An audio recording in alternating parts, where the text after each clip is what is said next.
선거철만 되면 후보자들이 서로 헐뜯고 비방하는 모습들을 자주 접하셨을 것입니다. 이에 네거티브를 그만두라거나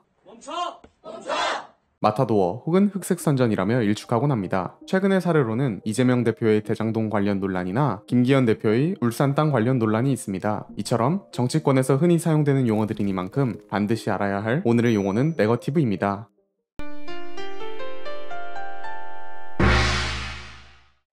정치에서의 네거티브는 하나의 전략으로 상대방의 부정적인 모습을 강조하여 대중들로 하여금 그 사람에 대해 부정적 인식을 갖게끔 하는 것입니다. 이와 비슷하게 마타도어가 있는데, 이는 출처가 불분명하거나 근거가 없는 사실을 조작하여 선전하는 전략으로 흑색 선전이라고도 합니다. 마타도어는 스페인의 투우에서 마지막에 검으로 소의 숨통을 끊는 주역 투우사인 마타도르로부터 유래되어 이를 영어식으로 발음하여 정치에서의 마타도어가 된 것입니다. 네거티브와 마타도어는 언뜻 보면 비슷해 보이지만 약간의 차이가 있습니다. 네거티브는 상대방의 부정적 모습, 즉 있는 사실에 대하여 이를 강조하여 공격하는 반면, 마타도어는 출처가 불명확하고 근거 없는 사실을 조작하여 공격하는 것입니다. 다만 우리나라의 경우 이 둘의 차이를 명확히 구분하지 않고 혼용하여 사용하곤 합니다. 한마디로 네거티브와 마타도어는 모두 상대방을 부정적 요소로 공격하는 전략이지만 그것이 사실을 기반으로 한 것인지에 따라 달라지는 것입니다. 본 영상에서는 편의상 사실관계와 관련 없이 네거티브라는 용어를 사용하도록 하겠습니다.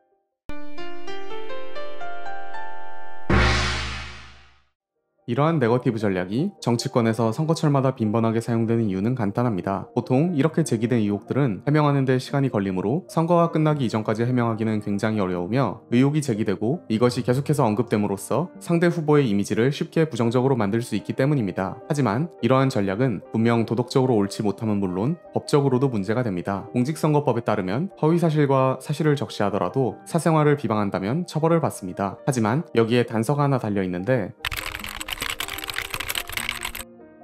그로 인해 상대방에게 네거티브 공세를 펼치고도 공익을 위해서라는 명목으로 처벌받지 않고 넘어감으로써 카더라를 쉽게 인용하고 거짓심이 드러났음에도 아닌 말고식으로 반응하게 되는 것입니다. 하지만 그렇다고 해서 사생활에 대한 악의를 가진 비방은 국민들이 알고자 하지 않습니다. 말로는 공익이니 알 권리니 하지만 결국은 선거에서의 승리를 위함이죠. 그렇다면 만약 진실한 사실도 아니고 공익을 위해서도 아님이 밝혀진다면 어떻게 될까요?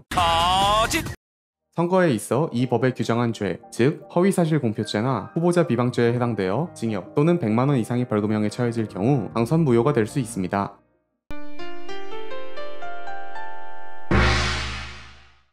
그렇다면 네거티브 공세에는 어떠한 대응을 해야 적절할까요? 사실 정답은 없습니다. 그때마다 상황에 맞춰 다르게 대처해야 하는 것이죠. 보통의 경우 네거티브에 대처하는 방법은 몇 가지가 있습니다.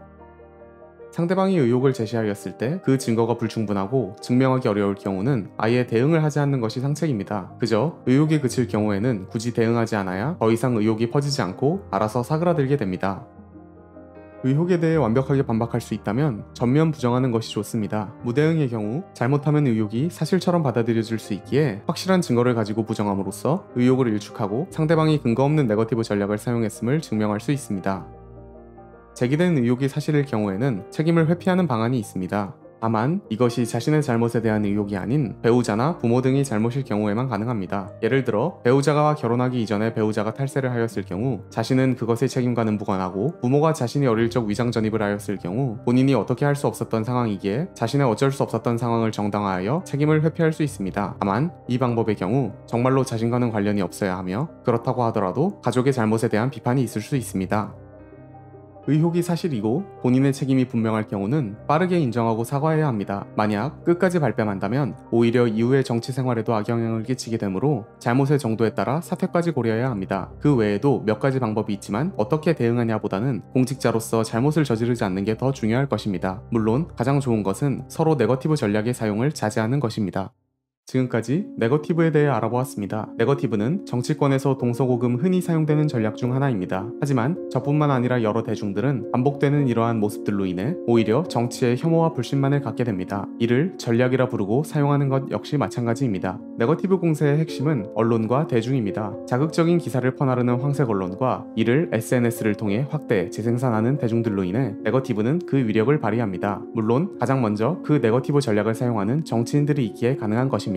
자고로 정치인이라면 자신들의 발언이나 행동에 책임을 져야 합니다. 그렇지 않고서야 국가를 맡아 운영해 나간다는 것은 어불성설이기 때문입니다. 앞으로는 상대방을 공격하는 네거티브 전략보다는 자신의 강점을 강조하는 포지티브 전략이 유행했으면 합니다. 이번에도 명언과 함께 영상 마치도록 하겠습니다. 시청해주셔서 감사합니다.